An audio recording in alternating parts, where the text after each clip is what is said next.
हरे नमः. धर्माचा जणू मूर्तिमान पुतळा, धर्माचा जणू मूर्तिमान पुतळा, भासे जना भूवरी, भासे जना भूवरी, दीक्षा देऊनि जो जगतिया, दीक्षा देऊनि जो जगतिया, बद्धास हो उद्धरी, बद्धास हो उद्धरी, वाणीने वदता भागवती कथा, वाणीने वदता भागवती कथा, व्यासा प्रति भासला, व्यासा प्रति भासला, तो हा गुरु श्री जनार्दन असा, तो हा गुरु श्री जनार्दन असा, पाटांगणी शोभला, पाटांगणी शोभला. सद्गुरुनाथ महाराज की जय. हरे नमः. जितम जितम स्थानम पोह्यधारेत, परम परम शुद्ध्यते धीर यथा यथा, यावन्न जायेत परावरेस्मिन् विश्वेश्वरे दृष्टरी भक्ती योगः.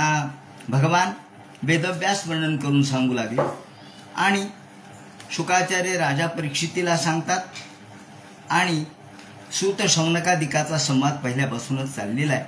याप्रमाणे शुकाचार्य म्हणतात, हे परीक्षिते, योगी लोकांची गती कशी असते किंवा जे योग मार्गाने भगवत पदाला पोहोचतात ते कशा पद्धतीने पोहोचतात त्याचं वर्णन या ठिकाणी करतात की ते आसनजय, प्राणायाम, प्रत्याहार, त्याचप्रमाणे शम, दम, नियंत्रण हे करत करत करत यम, नियम, प्राणायाम ह्या सगळ्या अष्टांग योगाने ते एकैकशोंगाने निधिभू यानुभाव येत पादादियावद्धित गदाभृता भगवंताच्या पदापर्यंत ते कसे पोचतात एक एक एक एक पायरीने ते सांगतात. जितम जितम स्थानमपोह्य धारेत, एक एक एक एक स्थानावर आपल्या स्वतःचं नियंत्रण करत करत, आधी भूमीवर नियंत्रण, मग जलावर नियंत्रण, मग हवेवर नियंत्रण,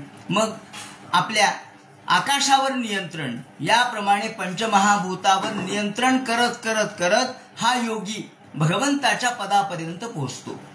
आणि अशा ठिकाणी पोहोचतो की जिथून पुन्हा परत नयद्गत्वा न निवर्तन्ते तद्धाम परमं मम. अशा ठिकाणी तो पोहोचतो की जिथून तो परत येत नाही पुन्हा. म्हणून जितन जितन स्थानम पोह्य धारेत, परम परम शुद्ध्यती धीर यथा यथा. जशी जशी बुद्धी शुद्ध होईल, जसं जसं आपल्या अंतःकरणामध्ये भगवंताचं स्थान पक्क होईल, तसं तसं तो पुढे जात जात जातो. आणि यावन्न जायेत परावरेस्मिन् विश्वेश्वरे दृष्टरी भक्ती योगः. याप्रमाणे तो कसा जातो, तो स्थिरम सुखमच्या आसन, आपलं आधी आसन प्राणायाम करत करत तो आपल्या मन, बुद्धी, प्राण या सर्वांना नियंत्रणामध्ये आणतो. आत्मान आत्मन्यवरुद्ध धीरो लब्धोपशांतिर्विरमेत कृत्यात. याप्रमाणे आणि अशा योग्याचं वर्णन या ठिकाणी केलेलं आहे. तो कशा पद्धतीने चित्त स्थिर झाल्यावर ज्ञानमय होतो ते सांगतात. धारणा म्हणजे काय तर विशिष्ट वस्तू किंवा मूर्तीच्या आश्रयानं चित्ताला स्थिर करणं म्हणजे धारणा. त्याच्या पुढची पायरी म्हणजे ध्यान, त्यानंतर समाधी. हा समाधी योगामध्ये हा पुरुष जातो. हा योगी पुरुष समाधी कालापर्यंत जातो आणि समाधी अवस्थेमध्ये गेल्यानंतर चित्त स्थिर झाल्यावर तो ज्ञानमय होतो. आसन टाचेने गुदद्वार दाबून, माऊलीने याचं वर्णन 6व्या अध्यायामध्ये केलेलं आहे ज्ञानेश्वरीच्या. आसनावर बसल्यानंतर टाचेने गुदद्वार दाबून तो वायुगतीवर फिरवावी आणि पूर्व मार्ग याला म्हणतात. तो क्रमाक्रमाने षटचक्राचं भेदन करत जातो. तो कशा पद्धतीने ते म्हणतात, पूर्व मार्ग आणि पश्चिम मार्ग असे 2 प्रकारचे मार्ग आहेत योग मार्गातले. त्यापैकी पश्चिम मार्ग हा श्रीहाट, गोल्हाट या प्रकारचा आहे आणि पूर्व मार्ग हा षटचक्राचं भेदन आहे. नाभी चक्राशी ही कुंडलिनी नाडी जी आपल्या मूळ स्थानाशी बसलेली असते. मूलाधार स्थितोष नित्यम. मूलाधार चक्रापाशी जी असते ती मग नाभी स्थानामध्ये येते. नाभी स्थानाकडून ती मणिपुराकडून ती हृदयामध्ये, मग अनाहत चक्रावर स्थिर होते आणि उदान वायूच्या द्वारे विशुद्ध चक्रामध्ये या नाडीचा प्रवेश होतो. आणि सावधपणे पुढे आधार चक्रापर्यंत, आणि आधार चक्रावर आल्यावर 7 द्वार बंद करून विशुद्ध चक्राच्या जवळ आल्यावर भ्रू मध्यभागी तिथं आणावं लागतं. आणि तिथं अर्ध्या मुहूर्तापर्यंत वायू निश्चल राहिला. अर्धा मुहूर्त म्हणजे 12 मिनिटं. 12 मिनिटं वायू स्थिर राहिला. अकुंठित ज्ञान त्याला प्राप्त होतं, दिव्य दृष्टी त्याला प्राप्त होते, ब्रह्मरंध्राचं भेदन करण्याची क्षमता त्याला प्राप्त होते.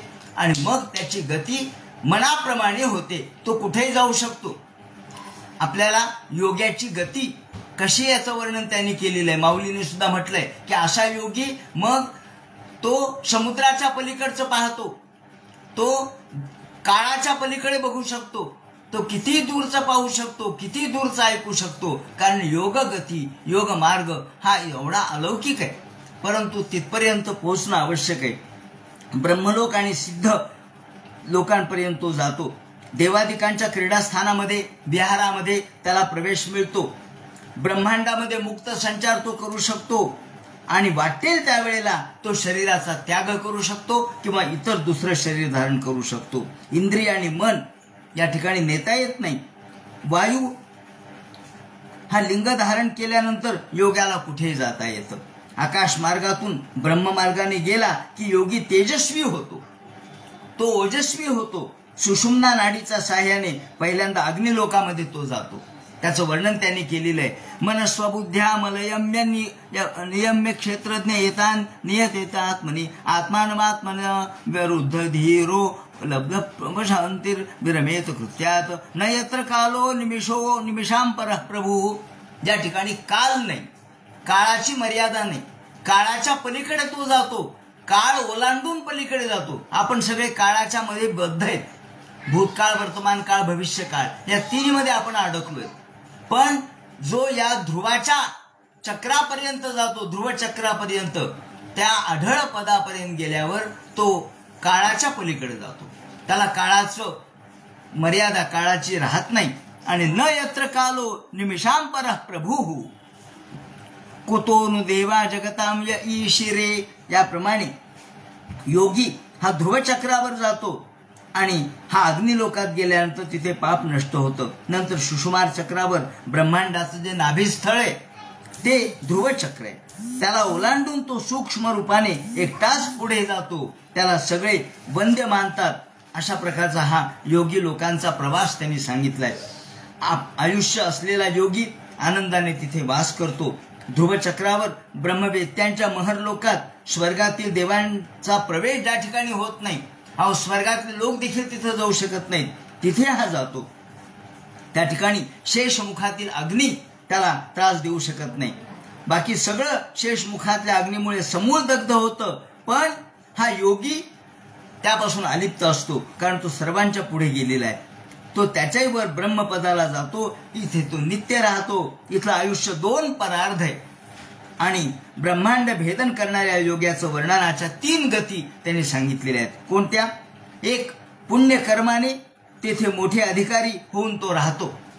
3 गती आहेत ब्रह्मांड भेदन करणाऱ्या योग्यांच्या. पुण्यकर्माने तेथे मोठे अधिकारी होऊन तो राहतो, किंवा हिरण्यगर्भ या उपासनेच्या बलाने ब्रह्मदेवाबरोबरच मुक्त होतो, किंवा तिसरं, ईश्वरोपासनेमुळे वाटेल तेव्हा तो विष्णू लोकात जातो. आणि 28व्या श्लोकामध्ये ही तिसरी गती भक्ताची सांगितलेली आहे. ज्याप्रमाणे ही तिसरी गती त्यांनी सांगितली 28व्या श्लोकामध्ये. न यत्र शोको न जरा न मृत्यूर. ते म्हणतात ज्या ठिकाणी योगेश्वराची गती अशी आहे की तिथे जरा नाही, म्हातारपण नाही, मृत्यू नाही, काळ नाही, उद्वेग नाही, काहीच नाही. यच्चित्ततोदः कृपया निदंबिदाम यद्गत्वान निवर्तन्ते तद्धाम परमं मम. तो अशा ठिकाणी जातो की जिथून त्याला तो परत येणार नाही. वैश्वानरम याती विहाय सागतः. वैश्वानर गती म्हणजे अग्नी. तो अग्निरूप झाल्यानंतर वैश्वानर मार्गाने गेला म्हणजे त्याचं सगळं पाप नष्ट होतं. मग सुषुम्ना या ब्रह्मपथे न रोछोचिषा. सुषुम्ना नाडीमधून जेव्हा प्राण जातो तेव्हा तो ब्रह्मपदापर्यंत पोहोचतो. त्यालाच आपण आप्यायनी नाडी असं म्हणतात. ही सुषुम्ना नाडी, इडा आणि पिंगला या दोन्ही नाडींच्या मध्ये सुषुम्ना नाडी असते.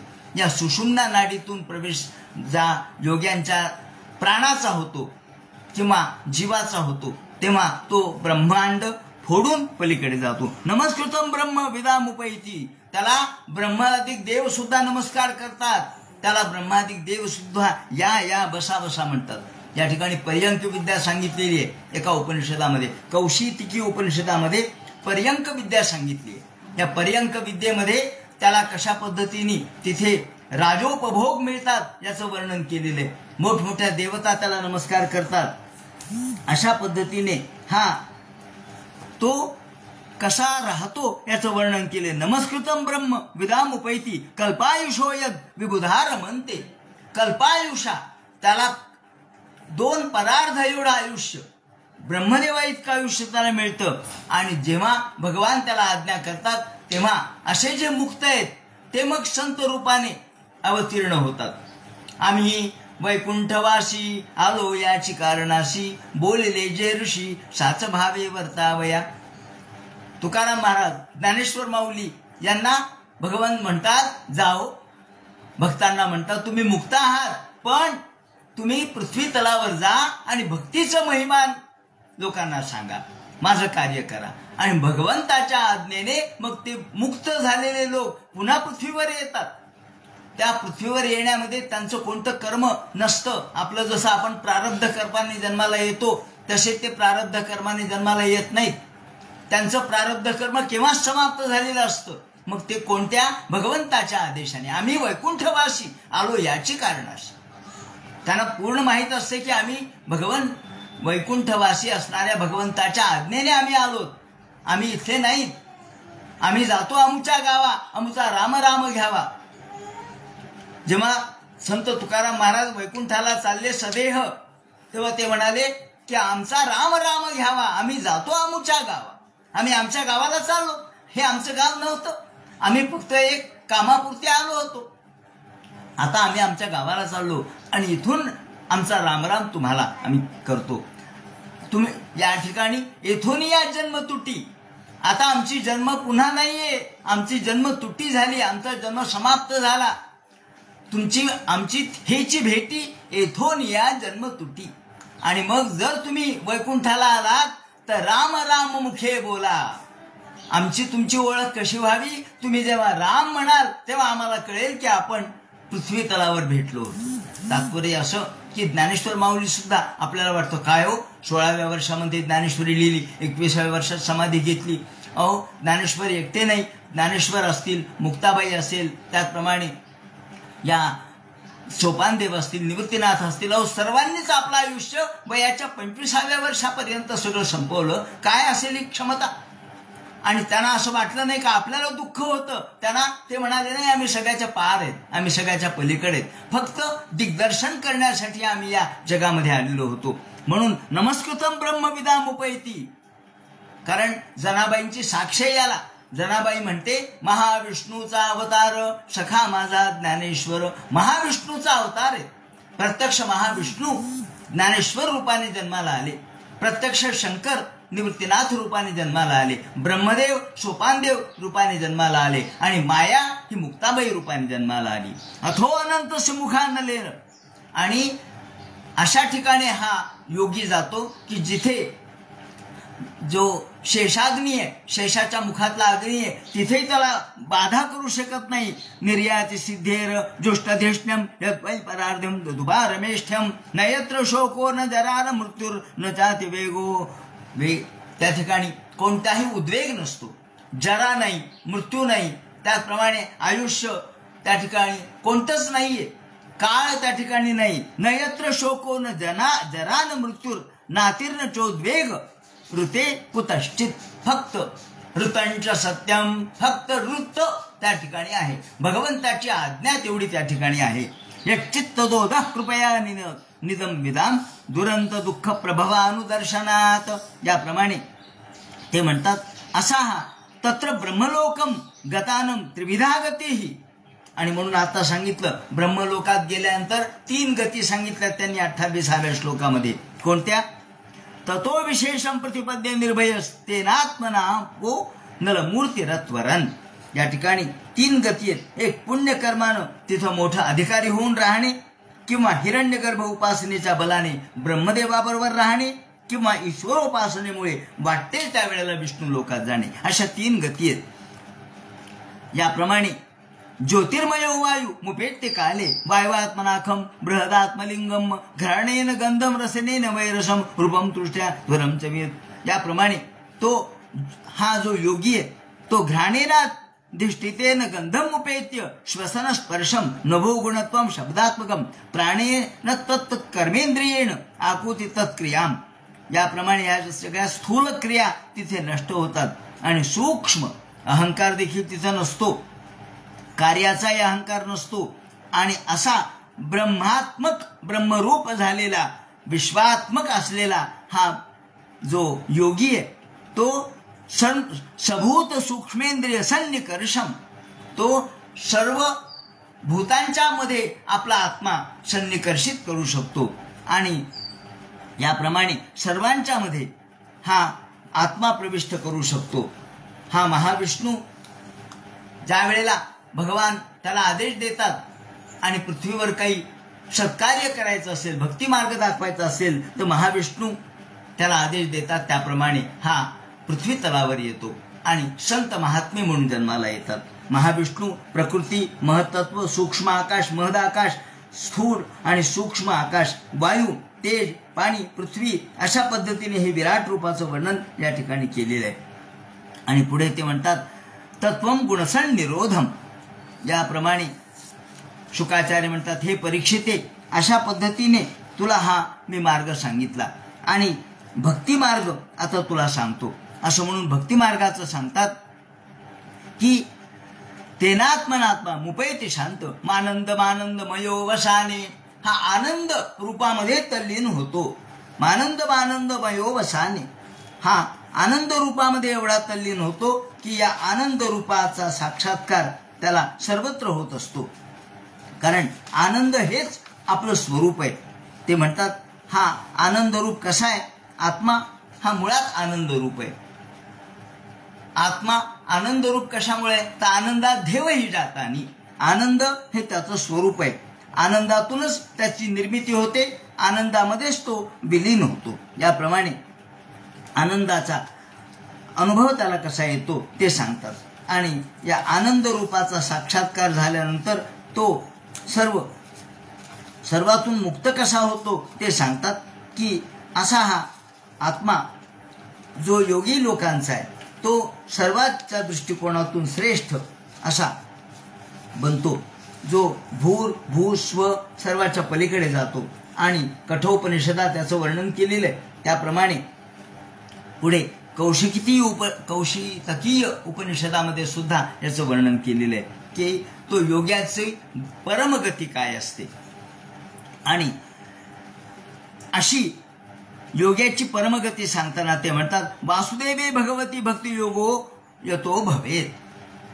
यातून भक्ती मात्र त्यांनी सोडलेली नाही. भक्ती योगो खरा म्हणजे भक्तियोग सर्वात श्रेष्ठ आहे. या भक्तीच्या द्वारेच त्याला मुक्ती प्राप्त होते, किंबहुना तो मुक्तीच्या पलीकडे जातो. ओंकाराच्या निमित्ताने तो संपूर्ण व्यापक असणाऱ्या ब्रह्मांडामध्ये एकरूप होतो, वासुदेव रूप होतो. वसंती अस्मिन जगती सर्वांनी त्याला वासुदेव असं म्हणतात. कारण सर्वत्र भगवंताचं अस्तित्व ज्याला दिसतं, भगवंताच्या अस्तित्वामध्ये जो एकरूप होतो त्याला वासुदेवत्व असं आपण म्हणतो. असं चित्तशुद्धी झालेला जो परमात्म तत्व स्वरूप आहे तो वासुदेवाच्या तत्वाशी एकरूप होतो. अशा पद्धतीने त्यांनी सांगितलंय. पुढे ते म्हणतात की भगवान ब्रह्मकास्नेन त्रिरन्वीक्ष मनीषया. आणि कूटस्थ भगवान हा कूटस्थ रूपामध्ये, कूटस्थ म्हणजे अत्यंत सूक्ष्म रूपामध्ये, त्या सूक्ष्म रूपातल्या भगवंताशी तो तल्लीन होतो. दृश्या बुद्धिर्भी द्रष्टा लक्षणे ऋणुमापकही. भगवान कसा आहे ते म्हणतात अनुमापकही. अनुमान आपल्याला चालत नाही, कोणत्याही अनुमानाने आपल्याला भगवान कळणार नाही. दृश्य बुद्धी बुद्ध्यादिभिर द्रष्टा. आपल्याला दृश्य बुद्धी जी आहे, दृश्य बुद्धी म्हणजे केवळ वस्तू पाहणारी बुद्धी, त्या बुद्धीने देव दिसत नसतो. कारण दृश्यबुद्धी म्हणजे काय, आपल्याला फक्त वस्तू दिसते पण वस्तूचं तत्व दिसत नाही. साधी गोष्ट आहे, आपल्याला माणूस दिसतो पण माणसातले त्रिगुण दिसतात का, नाही दिसत. समोर माणूस आणला, हो सांगा बरं हा रागीट आहे का शांत आहे, म्हणे असं कसं कळेल, का बरं कळणार नाही. मात्र एखाद्या भविष्यवेध तज्ञाला विचारलं तर तो सांगतो, चर्या कुंडली पाहतो सांगतो हा कसा माणूस आहे, तो स्वार्थी आहे, बदमाश आहे, चांगला आहे, सत्वस्थ आहे. का, त्याला त्याचं ज्ञान आहे. चर्या कुंडली पाहिल्याबरोबर तो ओळखतो माणूस कसा आहे. तुम्हा आम्हाला नाही दिसणार, फक्त नाक डोळे कान एवढंच दिसेल, कारण आपली बुद्धी कशी आहे, फक्त वस्तू पाहणारी आहे पण तत्व पाहणारी नाही. म्हणून तत्वदर्शी जे लोक आहेत, तत्वार्थदर्शी, त्यांना हे सगळं ब्रह्मतत्व दिसतं. तुम्हा आम्हाला हे सगळं माईक रूप दिसतं पण त्यांना ब्रह्मतत्व दिसतं. म्हणून लक्षण रणुमापकई ही भगवान हा लक्षणाने जाणता येणार नाही. तो साक्षी आहे, तो द्रष्टा आहे, त्याचं लक्षण करता येणार नाही. तो नेमका कसा आहे याचं वर्णन करता येणार नाही, कारण तो सगळ्याच्या पलीकडचा आहे. हे असं वर्णन भगवंताचं शब्दाने करताच येणार नाही. शब्द खूप अलीकडचा आहे. शब्द हा केवळ माध्यम आहे. माध्यम, शब्दाच्या माध्यमाच्या द्वारे आपल्याला पलीकडे जायचंय. होडी ही माध्यम आहे. होडी पलीकडच्या तीरावर जाण्याचं माध्यम आहे. त्याप्रमाणे शब्द हा भगवंताच्या जवळ जाण्याचं माध्यम आहे. भगवंताचं ज्ञान, भगवंताचं स्वरूप ज्ञान त्यातून होणार नाही. म्हणून श्रोतव्य कीर्तव्य शास्त्र भगवान नृणाम. आणि म्हणून त्यांनी पुन्हा एकदा भक्तियोगाचं महत्व सांगितलंय की तुम्ही ऐका. श्रोतव्य कीर्तव्यश्च. मग कधी ज्ञान होईल ते म्हणतात तुम्ही ऐका, भगवंताच्या कथा ऐका, त्यांच्या नामस्मरणामध्ये तल्लीन व्हा, तरच आपल्याला भक्तियोगाच्या द्वारेच हे भगवंताचं स्वरूप कळू शकतं. आणि मग कसं ऐकलं पाहिजे याची रीत त्यांनी सांगितली. पिबंती ये भगवता आत्मनसताम कथामृतम श्रवण पुटेषु समृतम. ते म्हणतात पिबंती, अहो प्या. हे रसयुक्त असणारं जे कथानक आहे भगवंताचं, रसपूर्ण असणारं जे कथानक आहे ते प्या. इतकं प्या की त्या पिण्यामध्ये तुम्हाला आनंदच वाटत राहील. आणि कशाने प्या, तर कानाने. पिबंती भगवता आत्मनसताम. भगवंताच्या कथा कानाच्या माध्यमातून प्राशन करा. त्या अशा प्राशन करा की त्यातून रस गळाला पाहिजे. आणि श्रवण पुटेषु समृतम. कानाच्या माध्यमातून कानाच्या बाहेर तो रस आला पाहिजे. श्रवणपुट, कान गच्च भरले पाहिजेत. कान गच्च भरून ते शिगोशिग वाहिले पाहिजेत. अशा एवढ्या कथा तुम्ही ऐका. आणि त्यांनी काय होईल, पुनंती ते विषय विदूषिताशयम. त्यांनी तुम्ही पुण्यवान व्हाल. पुनंती, या कथा काय करतील, ह्या कथा तुम्हाला पुण्य प्राप्त करून देतील. ह्या कथा तुम्हाला पावन करतील. ह्या कथा तुम्हाला सर्व पवित्र करणाऱ्या आहेत. आणि काय, कशामुळे आम्ही अपवित्र झालो, तर विषय विदूषिताशयम. आमचं मन विषयरूपी विषाने दूषित झालेलं आहे. विषयरूपी जे दोष आहेत, ज्याला आज आपण आजच्या भाषेमध्ये थोडक्यात सगळीकडे जे प्रदूषण चाललेलं आहे, हा शब्द आज वापरला पाहिजे. प्रदूषण, कोणतं प्रदूषण आहे, ध्वनी प्रदूषण आहे. त्याचप्रमाणे आपल्या मनात चाललेल्या अहंकारादी विकारांचं प्रदूषण आहे. राग लोभाचं प्रदूषण आहे, किंवा शत्रुमित्रत्वाचं प्रदूषण आहे. सगळ्या प्रकारचे प्रदूषण आहेत. प्रदूषण कशाचं नाही, रोग कशाने निर्माण होतात, प्रदूषणातून. मग हवेचं प्रदूषण आहे, ध्वनीचं प्रदूषण आहे. त्याचप्रमाणे आपल्या आसपास वावरणारे लोक आहेत, त्यांचे वेगवेगळे संपर्क आहेत, त्याचं प्रदूषण आहे. कृतकायिक, वाचिक, मानसिक, सांसर्गिक हे सगळे प्रदूषणच आहेत. पुनंती ते विषय विदूषिताशयम. हे सगळे प्रदूषित झालेले सगळे जे आजूबाजूचे वातावरण आहे, प्रदूषित झालेलं आपलं जे मन आहे, ते शुद्ध करण्याचं एकमेव कारण, एकमेव साधन कोणतं असेल तर भगवंताची कथा. म्हणून तू व्रजंती चरण सरोरुहांतिकम. म्हणून ताबडतोब भगवंताच्या चरणकमलाशी आपण शरण जा. याप्रमाणे शुकाचार्य म्हणतात, हे परीक्षिते, तुला आता मी तुझे विचारलं होतं की नृणायम म्रियमाणानाम मनुष्येषु मनीषिणाम, जो अत्यंत मरायला टेकलेला माणूस आहे त्याने कोणतं साधन करावं हे जे तुम्हाला प्रश्न विचारला होता त्याचं उत्तर मी तुला दिलं. कोणतं? त्यांनी फक्त कथा ऐकाव्यात आणि एवढ्या ऐकाव्यात की कथा कानाच्या या छिद्रातून बाहेर सुद्धा आल्या पाहिजेत. त्या धोधो कथा बाहेर वाहिल्या पाहिजेत, शिगोशिक भरून त्या वाहिल्या पाहिजेत. म्हणून श्रवण कुटेषु संवृतम, गच्च भरल्या पाहिजेत. कानाचे आपले छिद्र कथांनी गच्च भरले पाहिजेत. आणि हे तुम्हाला मन स्वच्छ करण्याला एकमेव साधन आहे. ज्याप्रमाणे ब्रह्मवर्चस्व कामस्तु यजेत ब्रह्मणस्पतीम. आता या ठिकाणी प्रत्येक जणा कोणी कोणती उपासना करावी हे थोडक्यात सांगतात. या अध्यायामध्ये उपासनेचे वेगवेगळे प्रकार सांगितले. हे का सांगितले? तर प्रत्येक जणाची काही क्षमता तेवढी नसते. सगळेच काही योगी आहेत का? नाही. आपण सगळे भोगी आहोत, योगी नाही आहेत कुणीच. आपण भोगी आहेत. मग भोगी लोकांनी काय करावं? प्रत्येकाच्या काहीतरी अपेक्षा आहेत. कोणाला वाटतं पुत्र पाहिजे, कोणाला वाटतं संपत्ती पाहिजे, कोणाला वाटलं जमीन जोमला पाहिजे, कोणाला वाटलं यश मिळालं पाहिजे, कोणाला वाटतं लग्न कार्य व्हायला पाहिजे. काय म्हणजे वय 32 वर्षाचं झालं अजून लग्नच नाही झालं, मग काय करावं? म्हणून ते सांगतात लौकिक इच्छा पूर्ण करणारे सुद्धा देव आहेत. देवता लौकिक इच्छा पूर्ण करणारे आहेत. मग काय सांगतो? तर ब्रह्मवर्चस्व कामस्तु यजेत ब्रह्मणस्पतीम. ज्यांना बुद्धी भरपूर पाहिजे, आम्हाला विद्या आली पाहिजे असं एखाद्याला वाटतं, काय नाही मला खूप शिकायचंय, मग तुम्ही काय करा? ब्रह्मणस्पतीची उपासना करा, गणेशाची उपासना करा. गणेश बुद्धिदाता आहे. म्हणून ब्रह्मवर्चस्व कामस्तु, ज्याला इच्छा आहे की आपण ज्ञान संपन्न व्हावं त्याने ब्रह्मणस्पतीची उपासना करावी. इंद्रिय कामस्तु प्रजा काम प्रजापतीन.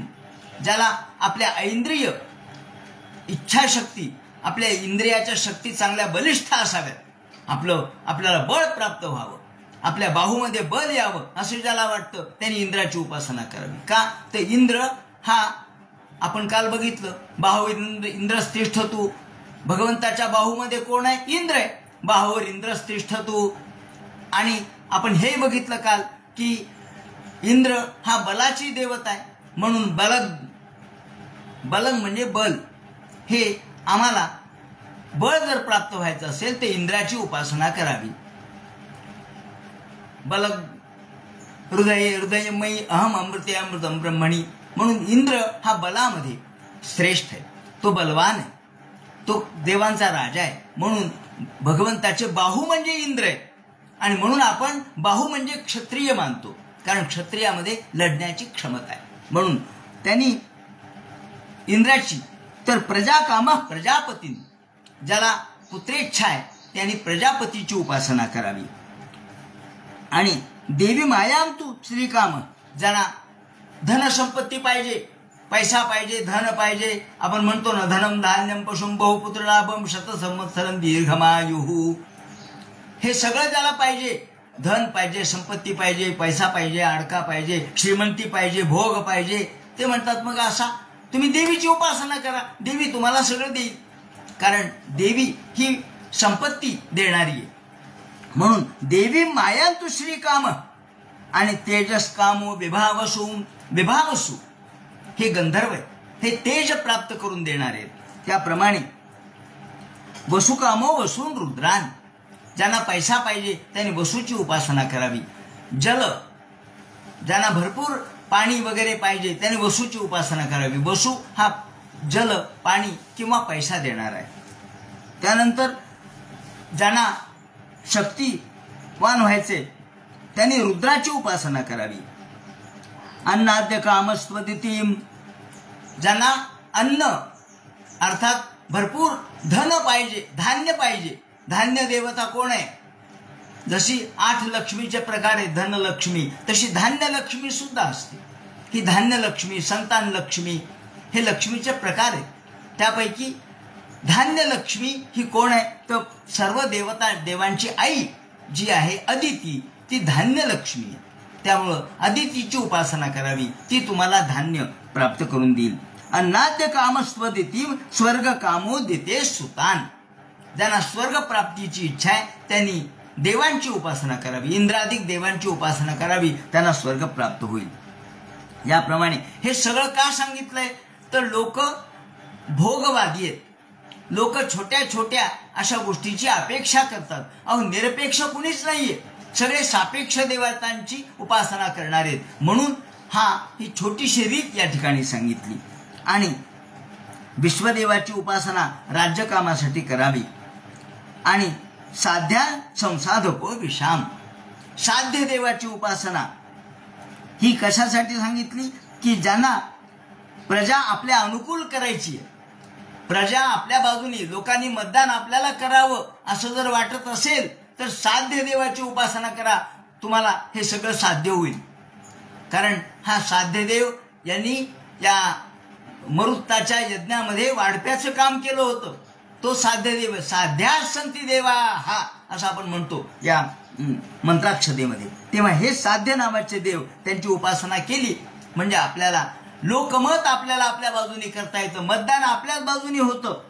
असो याप्रमाणे ते म्हणतात की आयुष कामोश्विनो देवो, आपल्याला आयुष्य भरपूर पाहिजे. शत आपण म्हणतो ना शतंजीवम, 100 वर्षाचं आयुष्य पाहिजे. पण नुसतं धुरकट आयुष्य नको, आजारी पडलेलं 20-20 वर्ष 25 वर्ष हे एखाद्या बेडवर पडलेलं आयुष्य नको, त्याचा काही उपयोग नाही. मग आम्हाला आयुष्यही पाहिजे आणि आरोग्यही पाहिजे.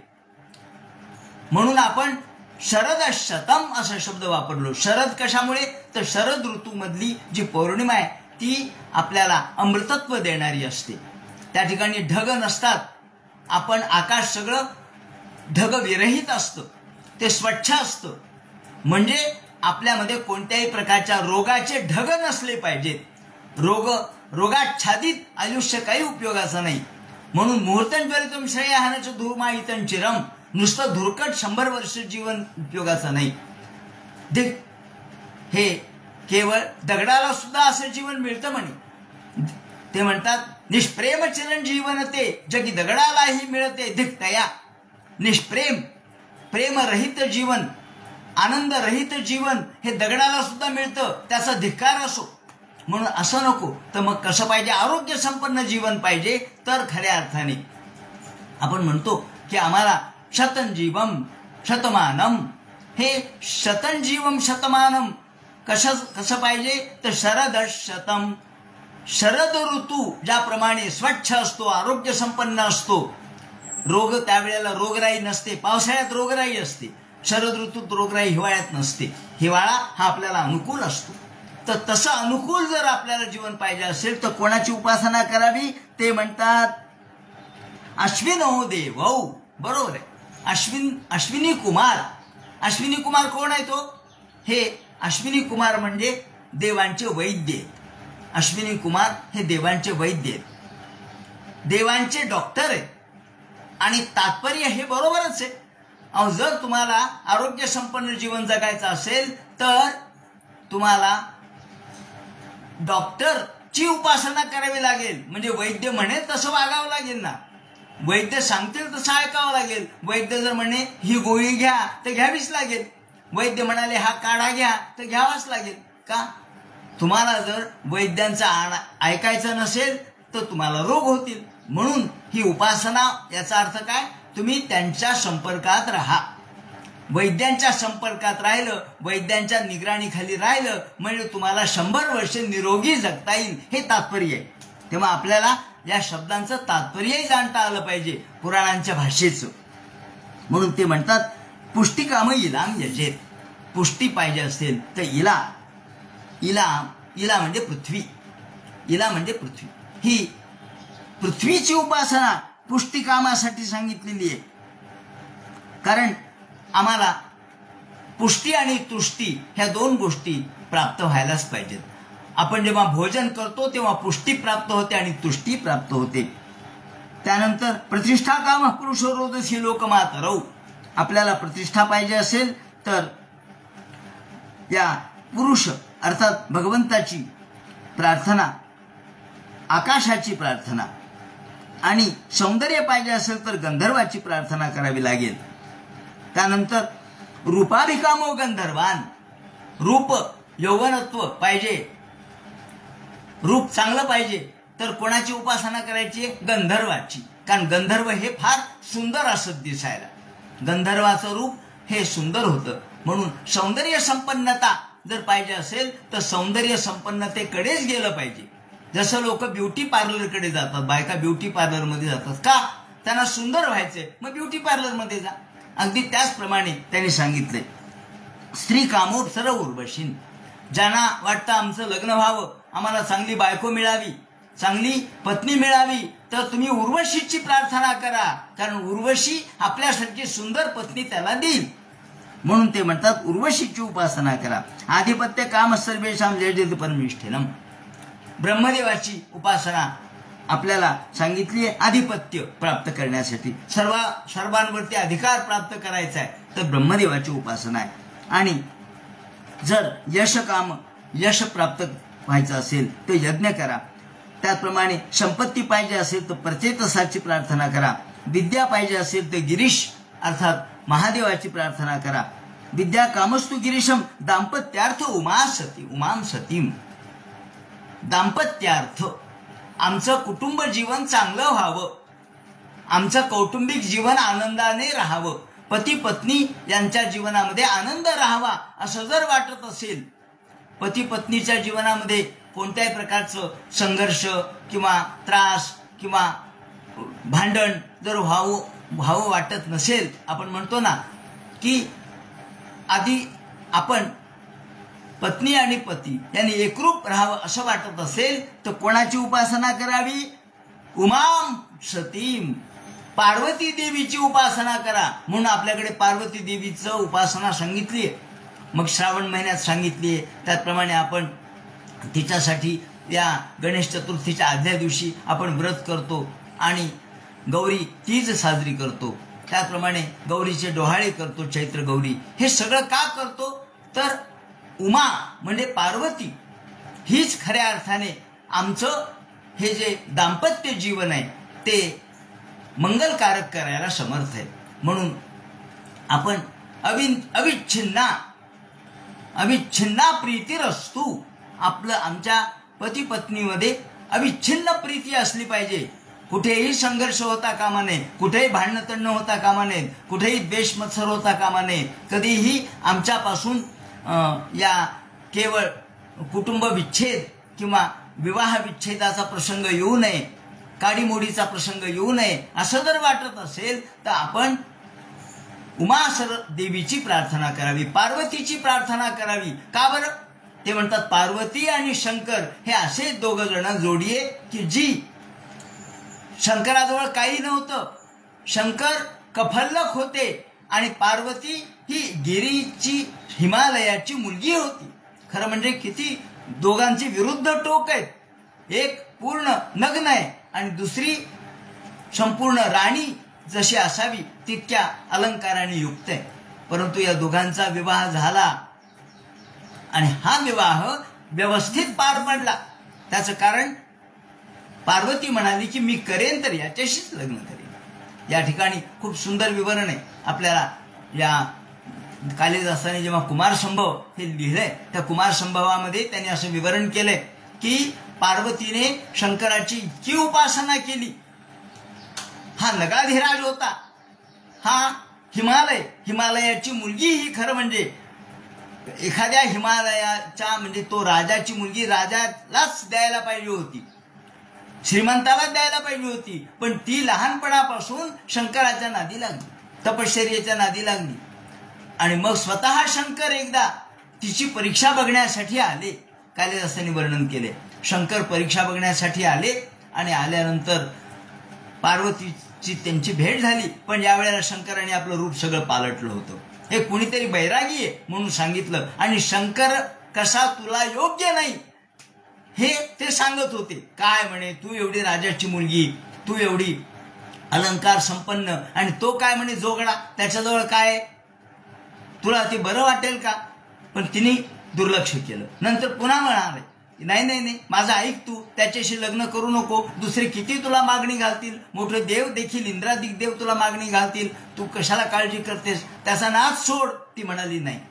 नंतर पुन्हा म्हणाली, हे बरं दिसेल का, अगं तुझ्या हातामध्ये एवढ्या सोन्याच्या बांगड्या आहेत, हिऱ्याचे अलंकार आहेत, आणि हा हातामध्ये ह्या हाडाचे सगळे बांगड्या घालून किंवा हाडाचे सगळे वलयांकित जटाजूट धारण केलेला, त्याचप्रमाणे बाहूमध्ये आणि मनगटामध्ये हाडाचे अलंकार घालणारा, हे योग्य दिसेल का. तरी ती लक्ष देत नाही. पुन्हा नंतर म्हणतात, अगं तू एवढी वस्त्र प्रावरण अलंकार नेसून तू लग्नाला उभी राहशील आणि तो बैलावर येईल, हे बरं आहे का.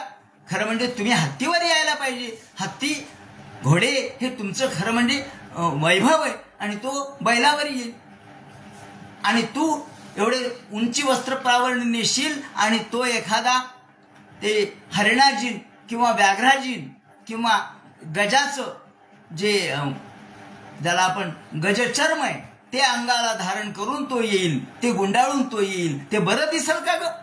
तुझे हात इतके कोमल सुंदर आणि तो खरबडीत हाताने तुझा हात हातात घेईल, हे बरं दिसेल का. असं म्हणल्यानंतर ती म्हणते, महाराज पुरे झालं, मला माझ्या शिवाची निंदा ऐकायची नाही. मी तुम्हाला केवळ तुम्ही माझ्याकडे आलात म्हणून तुमचा सन्मान करते, पण मी त्यांची निंदा ऐकू इच्छित नाही, मी निघाले. असं जेव्हा म्हणते तेव्हा मग एकदम ते आपलं रूप प्रकट करतात आणि सांगतात, अगं पार्वती मी शंकर आहे. म्हणजे इतकं सांगून सुद्धा तिचं आढळ प्रेम या ठिकाणी सांगितलंय. म्हणून आढळता कशी असावी प्रेमातली. आपल्या पतीबद्दल किती जरी कोणी काही सांगितलं तरी बायकांनी ऐकू नये, हे यातलं तात्पर्य आहे. बायकांनी हलक्या कानाचा असू नये. एकदा लग्न केलं म्हणजे केलं, एकदा मनाने आपण वरलं म्हणजे वरलं. अशा पद्धतीने आपण आज आपल्याला सर्वत्र कुटुंब न्यायालय दिसतात, आणि या कुटुंब न्यायालयामध्ये कितीतरी ठिकाणी काडीमोड होतात, लग्न विच्छेद होतात, विवाह विच्छेद होतात, सर्वत्र घटस्फोटाचे आपण प्रकरण पाहतो. आज जर आपण अशा पद्धतीने विचार केला की भागवतकाराने काय सांगितलंय, आम्हाला आमचं जीवन, दाम्पत्य जीवन जर सुखमय जगायचं असेल तर कोणाची उपासना करावी, तर गौरी अर्थात पार्वतीची. म्हणून आपण चैत्र गौरी काय करतो, किंवा या तृतीयेला गौरी तीज साजरी करतो, त्याप्रमाणे तिच्यासाठी आपण उपवास करतो. अशा अनेक गौरीचे किंवा पार्वतीचे आपण वेगवेगळे उपवास तापास करून तिची पूजा करतो, अर्चा करतो. हे सगळं का सांगितलंय. दुसरी गोष्ट अशी आहे की लक्ष्मी आणि विष्णू हे पती पत्नी आहेत खरं, पण त्यांच्यापासून कोणता पुत्र झाला सांगा बरं. नाही झाला. ब्रह्मदेव आणि सरस्वती किंवा ब्रह्मदेव आणि त्यांची पत्नी यांच्यापासून कोणता पुत्र झाला नाही, कोणताच नाही. पण महादेव आणि पार्वती यांच्यापासून मात्र गणपती झाले, कार्तिक स्वामी झाले. म्हणजे हे खऱ्या अर्थाने आमचे आदर्श आहे. जगतः पितरो वंदे पार्वती परमेश्वरो, असं जे कालिदास म्हणतात ते बरोबर आहे. जगतः पितरो वंदे, हे जगाचे आईबाप आहेत, त्यांना वंदन असो. याप्रमाणे म्हणून जगाचे आईबाप असलेले जे पार्वती परमेश्वर आहेत त्यांची या ठिकाणी उपासना सांगितली. म्हणून ते म्हणतात, याप्रमाणे ज्यांना आपल्याला दाम्पत्य जीवन व्यवस्थित जगायचं असेल त्यांनी उमा, सरस आणि शंकर यांची उपासना केली पाहिजे. विद्या कामस्तुगिरुषम दाम्पत्यार्थ उमां सतीम, याप्रमाणे सती येते. सती म्हणजे सतीत्व पालन करणारी ती सती. सती या शब्दाचा अर्थ काय, सत्य, सत्याचं परिपालन करणारी ती सती. म्हणून शंकराकडे आली तर तिच्या अंगावर काही नव्हतं, म्हणून आपण म्हणतो लंकेची पार्वती. लंकेची पार्वती म्हणजे काय, जिच्या अंगावर काहीही अलंकार नाही त्याला म्हणतात लंकेची पार्वती. म्हणजे खरं म्हणजे पार्वती ही पर्वतराज कन्या आहे. पण पर्वतराज कन्या असून जेव्हा ती शंकराकडे आली तेव्हा तिने आपल्या अलंकाराचा मोह सोडला. स्त्रियांनी सुद्धा अलंकाराचा मोह सोडावा आणि पतिनिष्ठ राहावं म्हणून सती शब्द वापरलाय. सती हा शब्द सतीत्व म्हणजे पती ज्याला आपण पतिनिष्ठा म्हणू किंवा पातिव्रत्य म्हणू त्याचं प्रतीक आहे. विद्या कामस्तुगिरीशम दाम्पत्यार्थ उमां सतीम, याप्रमाणे त्यांनी दाम्पत्य मन्योन्य प्रीतीस्तदैवार्थो या ठिकाणी हा शब्द मी जो वापरलाय तो मनाने वापरला नाही, कारण टीकाकारांनी सुद्धा म्हटलंय दाम्पत्य मन्योन्य प्रीतीस्तदैवार्थोय यस्य सहा. दाम्पत्य शब्द का वापरलाय तर अन्योन्य प्रीती दोघांची राहिली पाहिजे यासाठी वापरलाय. याप्रमाणे धर्मार्थ उत्तम श्लोकम, धर्माचं जर आपल्याला परिपालन करायचं असेल, आपल्याला धर्म साध्य करायचा असेल तर उत्तम श्लोक भगवंताची प्रार्थना करावी. आणि जर ज्यांना कोणाला आपले पुत्र व्हावेत, पौत्र व्हावेत अशी इच्छा असेल, आपलं तंतू वाढावा, वंशतंतू वाढावा अशी इच्छा असेल तर त्यांनी पितॄन यजेत, पितरांची उपासना करावी. हे अगदी बरोबर आहे, कारण पितर जर अतृप्त असतील तर ते आपल्या वंशाला वाढू देत नाहीत. अर्थात दुष्ट कामाने वाढू देत नाहीत असं नाही, किंवा त्यांच्या मनात राग असतो म्हणून नाही. त्यांना वाटतं जर आम्हाला विसरले तर मग आम्ही तुम्हाला कुठेतरी अडवू आणि मग आपण जातो, का हो आम्हाला पुत्र होत नाही, आम्हाला अमुक अमुक होत नाही, नातू होत नाही, पण तू होत नाही का. मग भविष्यकाळ सांगता तुम्ही अमुक अमुक करा, त्रिपिंडी करा किंवा नागनारायण बळ करा. का, त्यातून पितरांना अन्न मिळतं, कारण पितर हे नागरूपाने असतात. आणि म्हणून नाग नारायण बळ ज्यांच्या स्वप्नामध्ये नेहमी नाग येतात त्यांनी पंचम्या कराव्यात आणि नंतर पितृप्रीत्यर्थ काही सांगितलेले उपाय करावेत. आणि म्हणून त्यांनी सांगितलं की आपण श्राद्ध करतो, कर्म करतो किंवा महालय करतो, हे कशासाठी, ते पितरांच्या तृप्तीसाठी करतो. आणि म्हणून हे पितर किती प्रकारचे आहेत तर ते म्हणतात पितर दोन प्रकारचे आहेत. एक अमृत पितर आहेत आणि एक मृत्यू पितर आहेत. अमृत पितर आणि मृत्यू यापैकी स्वतः मूळ पहिला पितर कोणता आहे, अर्यमा हा मूळ पितर आहे. जेव्हा यमराज या ठिकाणी शापित होऊन आले विदुर रूपाने, त्यावेळेला 1 वर्ष आपलं 100 वर्ष यमराजाचं राज्य ह्या अर्यमाने चाललेलं होतं. अर्यमा हा पहिला पितर आहे. म्हणून आपण आजही श्रावणी काल झाली तर श्रावणीमध्ये आपण यमाची प्रार्थना करतो. यमो निहंता पितृधर्मराजो वैवस्वतो दंडधरश्च कालः. हे यमा तुला नमस्कार असो, कारण तू म्हणजे सर्वांचा नियंता आहेस. तू पितर या ठिकाणी पितृ लोक त्या ठिकाणी राहतात म्हणून पितरांना नमस्कार केलेला आहे. हा सत्य, विरजस, सोमपथ, मरीचिगर्भ, कामग, मानस आणि सनातन असे 7 लोक पितरांचे सांगितलेले आहेत. सत्य, विरजस, सोमपथ, मरीचिगर्भ, कामग, मानस आणि सनातन. त्यापैकी हविष्मत, सुस्वधा, आज्यप, सोमप हे मूर्त पितर आहेत आणि वैराज, अग्निश्वात, परिषद हे अमूर्त पितर आहेत. म्हणून अमृत किंवा अमूर्त आणि मृत किंवा मूर्त असा शब्द पितरांसाठी वापरलेला आहे. हे 2 प्रकारचे पितर असतात. हे तैत्तरीय उपनिषदामध्ये ह्याचं वर्णन केलेलं आहे. म्हणून ते म्हणतात हविष्मत, सुस्वधा, आज्यप, सोमप हे मूर्त पितर आणि वैराज, अग्निश्वात, परिषद हे अमूर्त पितर आहेत. म्हणून ज्यांना संतती पाहिजे, ज्यांना पुत्र पौत्र यांचा लाभ पाहिजे, त्यांनी पितरांची उपासना करावी. पितर संतुष्ट झाले म्हणजे त्यांना संतती होते. म्हणून तंतू जर आपल्याला कायम ठेवायचा असेल आपला, तर पितरांना खुश केलं पाहिजे. याप्रमाणे रक्षा काम पुण्यजनानुरस काम गणान, ज्यांना रक्षा अर्थात आपलं रक्षण करायचंय त्यांनी पुण्यजन असणाऱ्या यांची प्रार्थना करावी. आणि ओज पाहिजे त्यांनी मरुद्गणाची प्रार्थना करावी. ज्यांना राज्य पाहिजे त्यांनी मनुची आणि नृतीन पविचरण येजेत. निवृत्ती म्हणजे अभिचार विधी ज्यांना करायचा आहे. हे कृष्ण ज्याला आपण म्हणतो. काही गोष्टी अशा आहेत की ज्या काही लोक मंत्र तंत्र करतात, जादू टोणे करतात. हे जादू टोणे वगैरे करणारे जे ज्याला आपण कृष्णविद्या असं म्हणतो, ही कृष्णविद्या प्रामुख्याने आपल्याला अथर्ववेदामध्ये सांगितलेली आहे.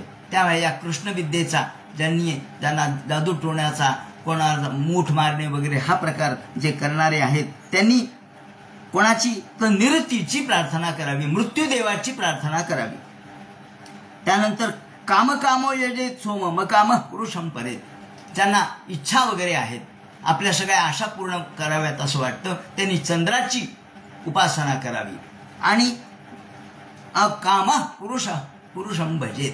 ज्यांना निष्काम व्हायचंय त्यांनी भगवान ईश्वराची, मूळ परब्रह्माची उपासना करावी. म्हणून अकाम सर्व कामो वा मोक्ष काम उदारधी ही याप्रमाणे प्रत्येक जण आपापल्या पद्धतीने उपासना करत असतो. म्हणून समशीला भजंती वै. जो जो ज्या ज्या स्वभावाचा आहे तो तो त्याचा त्याचा देव. आता हा एक महत्वाचा शब्द त्याने वापरलाय, समशीला भजंती वै. हा फार मार्मिक शब्द आहे. समशीला, जो ज्या स्वभावाचा त्याला तो देव आवडतो. एखादा रागीट आहे, त्याला रुद्रच आवडतो, तो म्हणतो बरं आहे, महादेव फार चांगला देव आहे, कारण मला राग येतो, महादेवाला राग येतो, मी महादेवासारखाच. एखादा ताकदवान आहे, तो म्हणतो मला मारुतीची उपासना करायची. पहा तुम्ही, ब्रह्मचारी लोक मारुतीची उपासना करतात. मारुती ब्रह्मचारी, मी ब्रह्मचारी. म्हणजे ज्याला जो ज्या स्वभावाचा आहे त्याला तो देव आवडतो. त्याच्यावरून तुम्ही समजा कोणता स्वभाव कोणाचा आहे. ज्याला देवीची उपासना करायची आहे तो भोगवादी असतो, म्हणून त्याला काय ऐश आराम, गाद्या गिरद्या, 10 बोटात 10 मुद्या, गळ्यात मोठमोठे अलंकार, त्याचप्रमाणे वेगवेगळ्या प्रकारच्या 5-5 पदरी असे लॉकेट तो घालतो, हातात कडे तोडे, आणि तो देवीचा उपासक असतो किंवा बालाजीचा उपासक असतो. त्याला रजोगुण त्याच्यामध्ये अधिक असतो, म्हणून तो त्या देवाची उपासना करतो. याप्रमाणे जो सात्विक आहे, तुळशी माळा गळ्यात घालून जो भगवान प्रसन्न होतो विठ्ठल, त्या वारकऱ्यांच्या गळ्यात बघा ना काय असतं, काही नाही, तुळशीची माळा असते, बाकी काही नसतं. का? अहो, त्यांना काही इच्छाच नसते, म्हणून ते विठ्ठलाची उपासना करतात. असो, ते म्हणतात समशीला भजंती वै. जो ज्या शीलाचा, जो ज्या स्वभावाचा, तो त्याची उपासना करतो. म्हणून ते म्हणतात एतावाने वजयतामे श्रेयसोदया. हे या ठिकाणी समशीला, प्रत्येक जण आपापल्या पद्धतीने भगवंताची उपासना करत असतो. तीव्रेण भक्ती योगे नेते पुरुषम परम. आणि केवळ तीव्र भक्ती योग हा मात्र आपल्याला पाहिजे, तरच भगवंताची उपासना करता येईल. आता यानंतर यांनी शब्द वापरलाय की आपण भगवंताची उपासना, भगवंताची भक्ती ही आपण केलीच पाहिजे. कारण नाही तर आमच्या जीवनाला काय अर्थ आहे? आमचं जीवन हे सार्थ कधी होईल? जर आपण भगवंताची भक्ती केली तरच होईल. या संबंधीचं जे विवरण करतील तो सगळा भाग उद्याच्या चिंतनात सांगण्यात येईल. हरे नमः. पुंडली गौरदे हर विठ्ठल, सीताकांत स्मरण, जय जय राम. पार्वती पते हर हर महादेव. श्रीमज्जनार्दन गुरुमूर्तये नमः. हरे